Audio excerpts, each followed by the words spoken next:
کیا 58 سے پہلے کی جو پاکستان کی ریاست تھی جی وہ ڈیفرنٹ ریاست تھی اور جس کو آگے مارشاء اللہ نے چینج کر دی؟ بالکل ڈفرینٹ تھی، صرف ڈفرینٹ نہیں، بالکل ڈفرینٹ تھی۔ 58 کے بعد کیا بدلا؟ 58 کے بعد ایک فاسٹ ٹریک ڈیولپمنٹ ماڈل ہمیں دکھایا گیا۔ ٹرمپ کے لیے نوبل پرائز کا اعلان کر رہے ہوتے ہیں جی تو بدلے میں یہ ریلیف لے لیں کہ بھی جس طرح انہوں نے انڈیا کو ایک ریلیف دیا، ویور دے دیا، بالکل ویور کے جی آپ ان سے تو لے سکتے ہیں۔ جی تو ہمارے جو حکمران ہیں ان کو کریڈیبلٹی کا ایشو ہے، اور وہ کریڈیبلٹی ان کو وائٹ ہاؤس کے ذریعے ملتی ہے۔ ناظرین، پروگرام میں خوش آمدید۔ آج ہمارے ساتھ موجود ہیں ڈاکٹر فرید ملک صاحب، یہ ہمارے منٹ مرر نیوز پیپر کے ریگولر کنٹریبیوٹر ہیں، آرٹیکل لکھتے ہیں۔ ابھی حال ہی میں ہم نے ان کا ایک آرٹیکل پبلش کیا اور اس کا ٹائٹل تھا ان سرچ آف چارہ گر۔ اب یہ لفظ چارہ گر، یہ اس پہ میری سوئی اٹک گئی۔ ڈاکٹر صاحب پروگرام میں خوش آمدید۔ ڈاکٹر صاحب یہ چارہ گر کیا ہے؟ کس چارہ گر کے آپ تلاش میں ہیں اور یہ ٹائٹل آپ کے ذہن میں کہاں سے آیا؟ یہ جی جو حبیب جالب تھے، اللہ بخشے انہیں، کیا انقلابی سوچ اور شاعر، تو وہ جب ایوب خان نے 56 کا آئین کو ایبروگیٹ کیا اور 1962 کا اپنا آئین ملک پہ نافذ کیا تو ساری طرف خاموشی تھی۔ تو مری میں ایک مشاعرے میں انہوں نے یہ اپنی نظم پڑھی دستور، تو انہوں نے اس نظم میں یہ کہا تم نہیں چارہ گر، کوئی مانے مگر میں نہیں جانتا، میں نہیں مانتا، ایسے دستور کو صبح بے نور کو میں نہیں مانتا، میں نہیں جانتا۔ تو وہ ایسی گونجی وہ ان کی آواز کہ سارے پاکستان میں آواز پھیل گئی۔ تو یہ جو چارہ گر کا مطلب یہ ہے، وہ شخص جو آپ کو آگے لے کے جائے، آپ کو ریڈیم کرے، آپ کو لیڈ کرے، آپ کے اچھے حالات کرے، آپ کی بہتری لے کے آئے، وہ چارہ گر ہے۔ اور پرومس، وعدہ یہی تھا چارہ گری کا۔ اس وقت جو مارشل لا لگا تھا 58 کا، تو وہ وعدہ چارہ گری کا تھا۔ تو وہ پھر جالب ان سے پوچھتے ہیں کہ پھول شاخوں پہ کھلنے لگے، جام رندوں کو ملنے لگے، ہوا کیا ہے؟ مطلب ہم تو وہیں کے وہیں ہیں، کچھ ہوا تو ہے نہیں، پتہ نہیں یہ چارہ گر کون ہے، کیا ہے، کس کے ڈاکٹر لیے۔ صاحب، جالب کی جو للکار تھی 58 میں مارشاء اللہ کو جی کہ تم چارہ گر اور میں آپ کی جو ساری باتیں ہیں جی وہ میں نہیں مانتا، تو کیا 58 سے پہلے کی جو پاکستان کی ریاست تھی جی وہ ڈیفرنٹ ریاست تھی اور جس کو آگے مارشاء اللہ نے چینج کر دی؟ بالکل ڈفرینٹ تھی، صرف ڈفرینٹ نہیں، بالکل ڈفرینٹ تھی۔ اس کا میں آپ کو ایک مثال دیتا ہوں۔ پہلے جو پرائم منسٹر نوابزادہ لیاقت علی خان نوابزادہ تھے، کرنال میں اپنی پوری ریاستی اسٹیٹ چھوڑ کے آئے تھے، پرائم منسٹر بنے پاکستان کے۔ انہوں نے اپنے لیے گھر بھی الاٹ نہیں کرایا۔ وہ کہتے تھے پہلے میں سارے مسلمان ریفیوجیز کو سیٹل کروں گا، یہ سیٹل ہوں گے تو میں سیٹل ہوں گا، میں پرائم منسٹر، میں لیڈر ہوں۔ آج تک ان کی فیملی کے پاس ایک گھر نہیں ہے رہنے کے لیے۔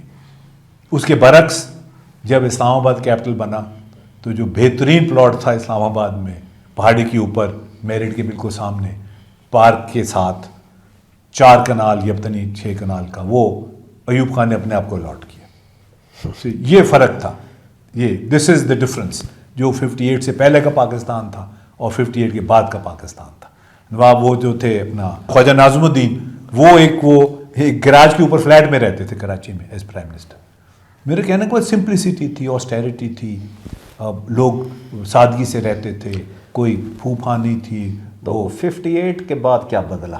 58 کے بعد ایک فاسٹ ٹریک ڈیولپمنٹ ماڈل ہمیں دکھایا گیا کہ جی یہ اس طرح جس طرح آپ چل رہے ہیں یہ بہت سلو ہے، آہستہ آہستہ آہستہ آہستہ جو بلڈ کر رہے ہیں ملک کو، یہ بہت آہستہ ہے، اور لہٰذا ہمیں فاسٹ ٹریک جانا ہے۔ اس کے لیے پھر ہم قرضہ لیں گے، امریکن ایڈ آئے گی، قرضے لیں گے، اور ہم ایک فاسٹ ٹریک ڈیولپمنٹ کریں گے جس سے ہم ایک دم ہماری اکنامک بوسٹ ہوگی۔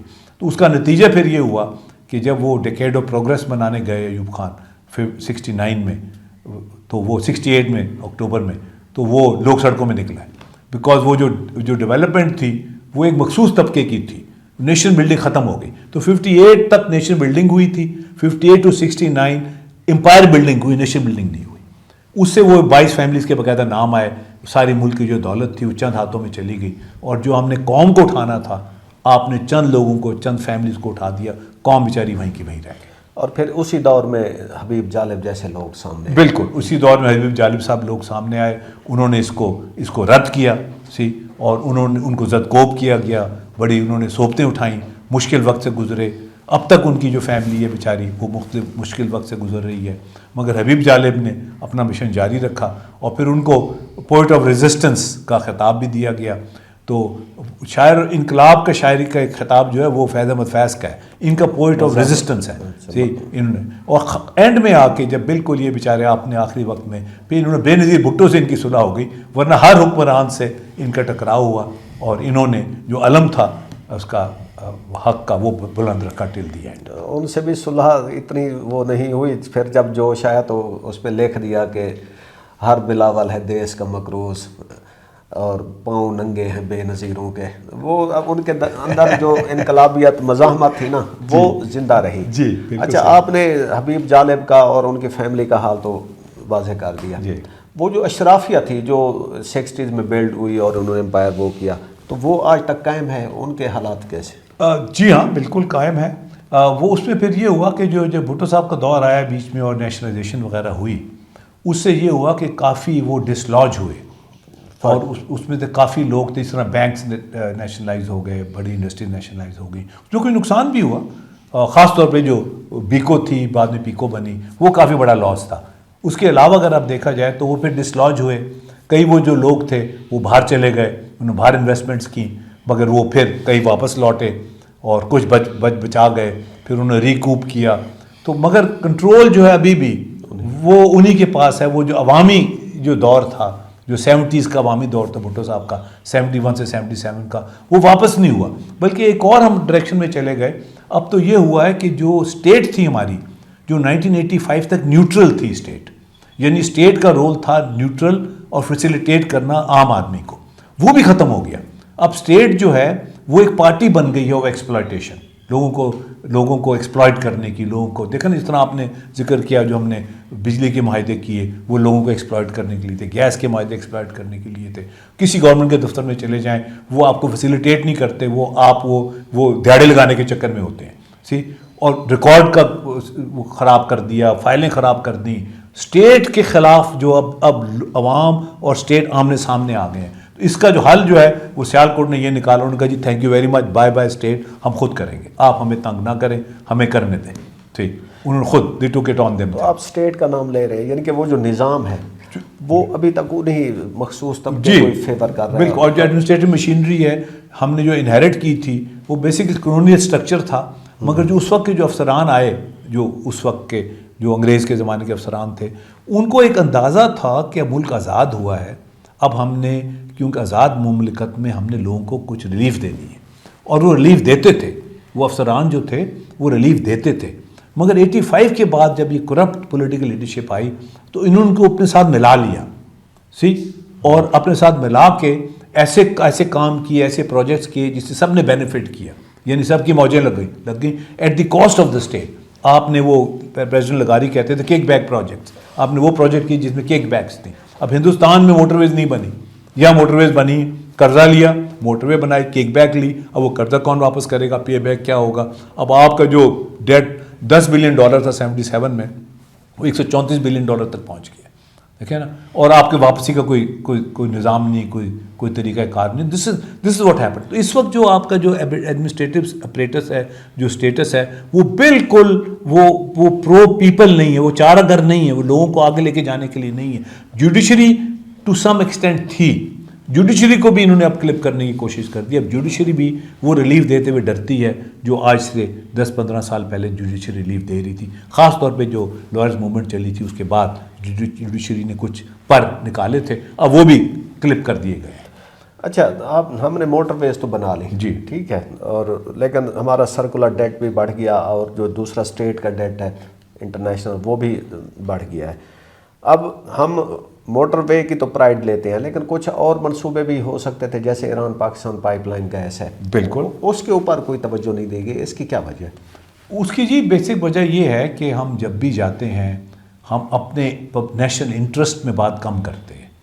پوائنٹ یہ ہے کہ اگر اب ہم نیگوشیٹ کر رہے ہیں ایران اور امریکہ کی صلح کے بات کر رہے ہیں, تو اس وقت ہماری نیڈ ہے گیس کی, اور وہ ایران کی طرف ہم نے ایگریمنٹ کیا ہے، وہ پائپ لائن انہوں نے لے کر دی ہے بارڈر تک کی. It can be very easily connected. ہماری گیس فلو بڑی جلدی شروع ہو سکتی ہے، ہم اپنے گیس کا مسئلہ حل کر سکتے ہیں. میں نے جس طرح کہا نا، چارہ گر یہ سوچتا ہے کہ میں نے ملک اور قوم کی کس طرح خدمت کرنی، کس طرح فیسیلیٹیٹ کرنا ہے. ہمارا چارہ گر ہی کوئی نہیں ہے. ہم بے رحم وہ رحم و کرم پہ ان لوگوں کے جن کا کوئی ٹرسٹ نہیں. کیا شرم آتی ہے یا کوئی چیز روکتی ہے کہ ہم ٹرمپ کے لیے نوبل پرائز کا اعلان کر رہے ہوتے ہیں جی، تو بدلے میں یہ ریلیف لے لیں کہ بھی جس طرح انہوں نے انڈیا کو ایک ریلیف دیا، ویور دے دیا، بالکل ویور کے جی آپ ان سے تو لے سکتے تھے. جی. تو ہم بھی یہ گیس کے لیے ان سے وہ لے سکتے تھے ویور. اسی طرح رشیا پہ انہوں نے بین کیا ہوا تھا، لیکن وہ یورپ کو انہوں نے جی بالکل بالکل حالات کریٹ کر کے ویور دے دیتے تھے. تو ہمیں کیا چیز روک رہی ہے؟ ہم لے لیتے ہیں. ہمیں کریڈیبلٹی روک رہی ہے. ہمارے جو حکمران ہیں ان کو کریڈیبلٹی کا ایشو ہے، اور وہ کریڈیبلٹی ان کو وائٹ ہاؤس کے ذریعے ملتی ہے. یہ مسئلہ ہے ہمارا. جب کریڈیبلٹی آپ کی لوگ الیکٹ کرتے ہیں تو پھر آپ لوگوں کے انٹرسٹ میں کام کرتے ہیں. جب آپ کی کریڈیبلٹی وائٹ ہاؤس کے تھرو آتی ہے تو پھر آپ وائٹ ہاؤس کی طرف زیادہ دیکھتے ہیں اور لوگوں کی طرف کم دیکھتے ہیں. یہ ہمارا مسئلہ ہے بیسیکلی. دیکھیں نا، ہماری کریڈیبلٹی کا ایشو ہے اس وقت. مسئلہ وہی شاید چارہ گر کی اس میں ہے کہ ہمارا چارہ گر کوئی نہیں ہے. دیکھیں نا، وہ چارہ گر جو ہوتا ہے وہ کریڈیبل ہوتا ہے، کریڈیبل ہوتا ہے، وہ ریڈیمر ہوتا ہے. وہ اس کی ذمہ داری لیتا ہے کہ یار میں نے ان کو ایک کہیں پہنچانا ہے، کسی مقام تک پہنچانا ہے، ان کے لیے آسانیاں کرنی ہے، ان کو پڑھانا ہے، لکھانا ہے، ان کی صحت کا خیال کرنا ہے، روزگار کا خیال کرنا ہے. دیکھو نا، ملک کو ڈیولپ کرنا ہے، اکانومی کا خیال کرنا ہے، میں نے قوم کو اٹھانا ہے. دیکھو نا، وہ کانسیپٹ ہمارے اب ختم ہو گیا ہے. خاص طور پہ 85 کے بعد تو بہت ڈکلائن ہوا ہے اور ہم اس کو ریورس نہیں کر پائے.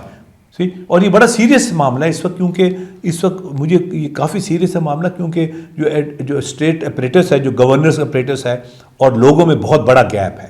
اب لوگ پولیس تھانے میں جاتے ہوئے گھبراتے ہیں کہ ہم جائیں گے پولیس تھانے تو الٹا اور بھی پلوں نہ دینے پہ پنجابی جس طرح کہتے ہیں. دیکھا نا، لوگ گھبراتے ہیں.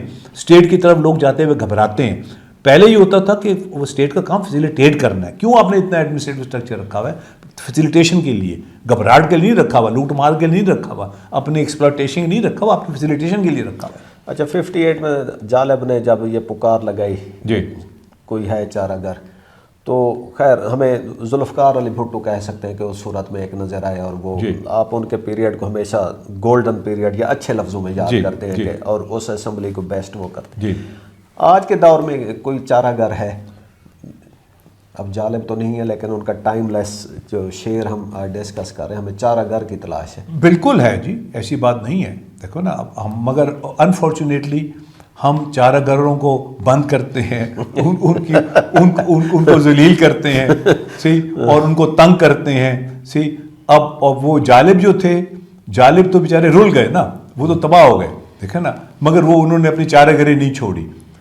خوش قسمت ہے کہ کچھ ایسے بھی لوگ ہیں جو ابھی تک فائٹ بیک کر رہے ہیں. چارہ گری کے انہوں نے اپنے کندھوں پہ وہ رکھا ہوا ہے اور وہ لے کے چل رہے ہیں. ایسی بات نہیں ہے، یعنی کہ وہ افراد میں نہیں، اصولوں میں آپ چارہ گری دیکھتے. بالکل بالکل. دیکھو نا، وہ چل رہے ہیں، صحبت بھی برداشت کر رہے ہیں، مگر وہ سمجھتے ہیں کہ پاکستان کا مستقبل جو ہے وہ چارہ گری میں ہے، اور اگر چارہ گر نہ ہوا تو یہ ملک جو ہے یہ ڈوب جائے گا، آگے نہیں جائے گا. یہ بڑا ضروری ہے. کسی بغیر چارہ گر کے کوئی ملک ترقی نہیں کرتا.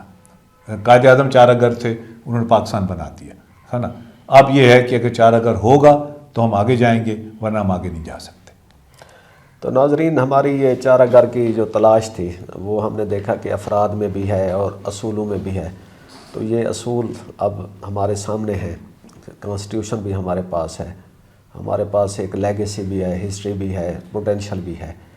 تو ڈاکٹر صاحب، اور جو ایڈمنسٹریٹو کولیپس ہے اس وقت، اس کو ریورس کرنا بہت ضروری ہے، کیونکہ اس وقت ایڈمنسٹریٹو کولیپس ہوا ہے ہمارا. اس کو ریورس کرنا بڑا ضروری ہے. جتنا بھی ہم کلیم کریں، گڈ گورننس ہو ہی نہیں سکتی جب تک یہ انسٹیٹیوشنز کو ہم دوبارہ ریوائیو اور ریسٹور نہیں کریں گے، جو 85 کے بعد ڈکلائن ہے اس ملک میں. ناظرین اجازت دیجیے، خدا حافظ.